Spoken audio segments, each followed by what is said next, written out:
Hey guys, welcome to the Wedding Video Boss podcast. I am your host, Paul Santiago. It's hump day, and you know what that means. Time to get over that midweek hump and hashtag finish strong.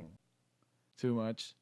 Okay, let's dial it down a bit. Today, today we're talking about audio, its importance, whether you're filming from your phone or using a DSLR, what kind of microphones go where, how to deal with a nightmare DJ, and make sure you stick until the end because I will talk about a simple sample audio setup for beginner videographers or any wedding vendors who want to get into the BTS game. You know BTS, right? Like behind the scenes. Make sure you take notes because this right here will change the game and you'll thank me for it if you do it right. First, here's a quote from the great Jimmy Iovine. If you don't know who Jimmy Iovine is, he is an American record producer, best known as the co founder of Interscope Records, and recently a mega billionaire because with Dr. Dre, he founded Beats. And the company was purchased by Apple in 2014. Forget this, $3 billion. So if Jimmy Iovine talks, we listen. Not because he's a rich guy, but because he's good and he's smart. And he said, "You're only as good as your weakest link in the ecosystem of sound, of audio." Ain't that the truth? Audio is what turns amateur video to professional. So, as a filmmaker, your job is not only to show the audience what you see, but also to reveal to them what they didn't hear at all. This is what I'd like to call the element of subtle surprise. I listed down the opportunities to grab usable clutch audio that are common within the wedding day. Let's get into the beautiful world of wedding audio in this segment I'd like to call Audio Didn't Know. Yo, better call somebody. Please bear in mind that it is very important to have a shotgun mic attached to your camera. Onboard audio mics for DSLRs are terrible. Oh, and also, I hate seeing audio go into the red on the meter. So always remember ABC. Always be checking. Always be checking the audio levels while you film. You'll never know when someone or something will be giving a sudden woohoo, or someone pops open a champagne bottle and says cheers. I'll list down the cables, the mics, and the recorders in the show notes so you'll know what I'm talking about. Another disclaimer. I will be talking about people crying and how beautiful it is for us. I swear, we're not anarchists. We're just videographers who appreciate emotion, and our job is to capture it. With that in mind, here are the situations where you can get great audio. First, letter reading. Letter reading brings out a sort of wedding vows vibe in an intimate setting, so make sure you're ready for it. Some couples don't really like talking in front of a lot of people, especially with their vows. So giving them a chance to be in a safe place to read the letter can bring out all those golden moments where they give you the footage you need. It's better if you use a lavalier mic with a recorder, but just in case you couldn't, bring the bride or groom into a quiet place. We usually kick people out of the room anyway. Place them in a well-lit, nice-looking area and let the magic unfold. Second, miking up the father of the bride for the first look.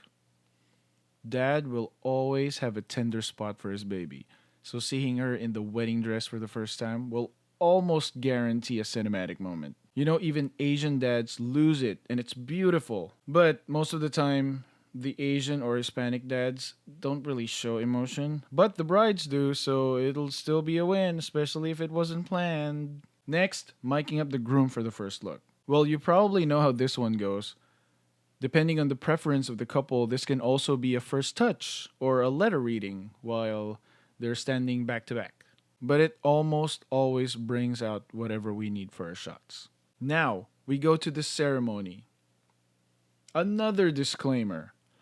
In anything you do, when it comes to plugging in, always ask for permission before you touch anything. With that being said, First option, this is the best source for overall audio. Plugging into the DJ system for the ceremony with an RCA or XLR or quarter-inch cable.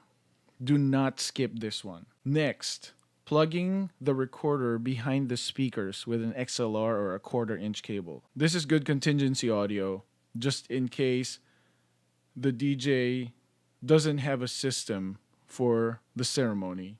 You could just plug in straight to the speakers. Next, miking up the officiant for the ceremony. It's very important that they have a mic because this isn't only audio for the officiant, it's also a secondary audio source for the bride. After that, miking up the groom for the ceremony. Okay, guys, let me talk to you really quick. If you don't mic up the groom and you're a wedding videographer, you should look for a different job. Maybe photography, because photography doesn't really need audio, you know? Seriously though, this is the best audio to capture the groom. Not only for the vows, but also for his reaction when he sees her walking down the aisle. Or if they're doing a private prayer together. Or audio after the kiss. Usually the groom's like, "Yay, I'm so happy. I love you so much." Dude, please, grab a marker, go to your bathroom mirror, and write in all caps, "Mike the Groom." So you see it before you leave for every shoot. Now we go to the reception part. You have two options. Plugging into the DJ system with an XLR quarter-inch or RCA cable, because this is going to be your main audio source. And/or plugging into the speakers for the reception with an XLR or quarter-inch cable, just like what you did for the ceremony. That way, you have all the bases covered, and anything that comes out of that speaker is yours. Now that you're aware of these options, it'll definitely make your job easier. That is until you encounter a DJ that just doesn't want to help you out. What do?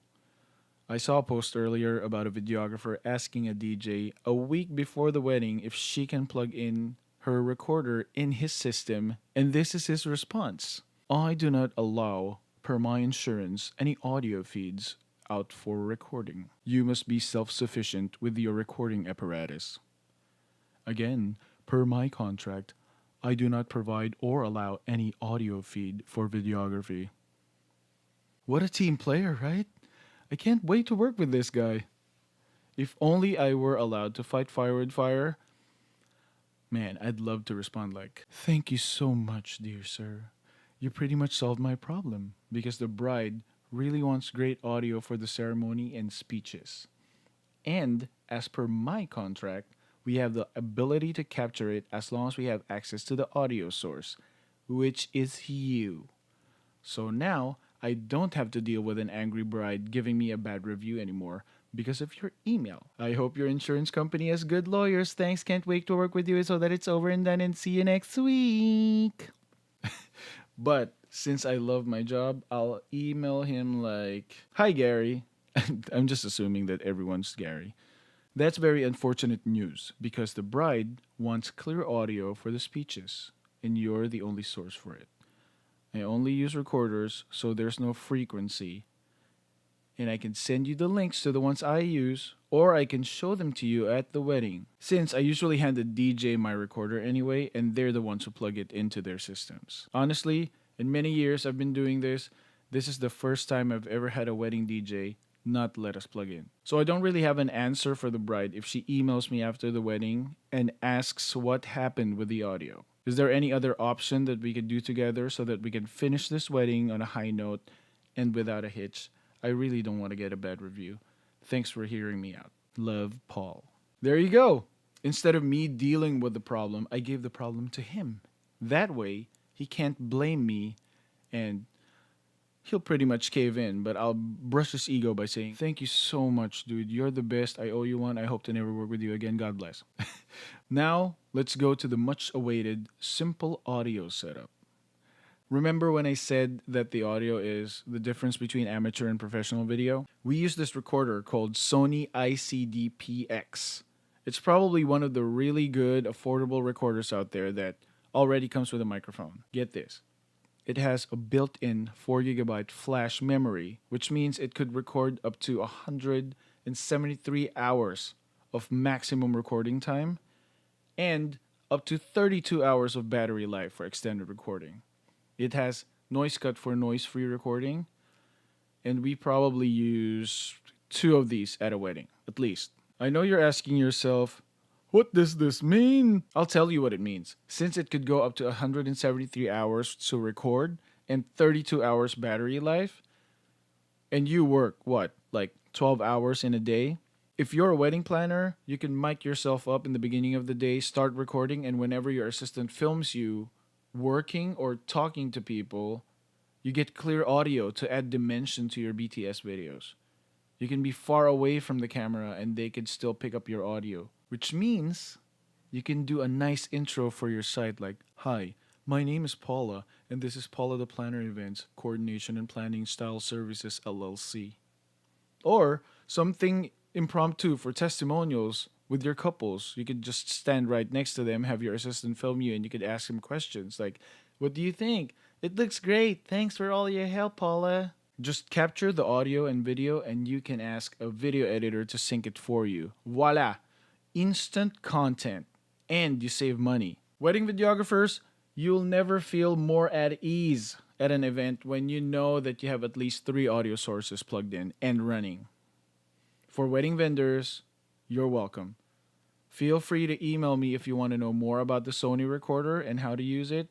I could give you ideas or different options for your audio needs. You can reach me right at the bottom of the show notes. Go down, scroll down, down, there. So, is there anything else that I missed? I'd love to hear how this episode was for you, so feel free to reach out. I need friends. I'm throwing all these information goldness for free, so I'd really appreciate it if you help me by subscribing, leaving a review.